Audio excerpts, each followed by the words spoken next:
सुरू आहे. मग हे मूल्यमापन होत असताना ज्यावेळेस मोदी आणि नेहरू यांची तुलना केली जाते, शरद पवार साहेबांनी पण टीका केली की मोदी आणि नेहरूची तुलना होऊच शकत नाही. बरोबरच आहे, तुलना होऊच शकत नाही. मोदीजी खूपच पुढे, तुलना होऊ शकत नाही. अगदी पवारसाहेब ते काय करतात, ते त्यांनी गुगली टाकतात. त्यांना हेच म्हणायचं होतं की मोदी आहे, त्यांची कशी नेहरूंची तुलना होऊ शकेल? नाही होऊ शकत.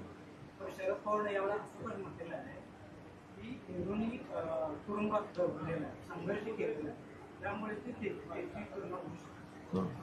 आता असं आहे की नेहरू स्वातंत्र्याच्या आधी जन्माला आले आणि मोदीजी नाही आले, त्याला तर काय करूया.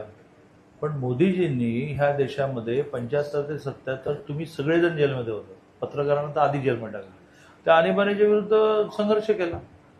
त्या संघर्षामधली मोदीजींची कर्तबगारी माझ्याकडे 13 वर्ष गुजरात होतं, तर त्याच्यावर एक तासभर बोलू शकेन मी.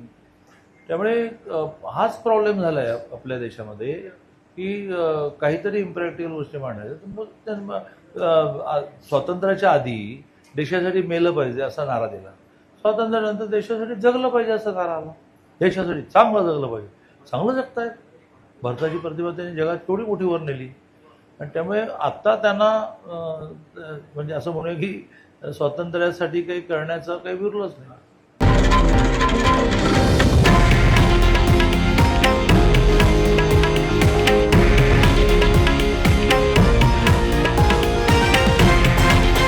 हे आहे देशातील नंबर 1 न्यूज नेटवर्क आणि आपण पाहत आहात TV9 मराठी, एकमेव.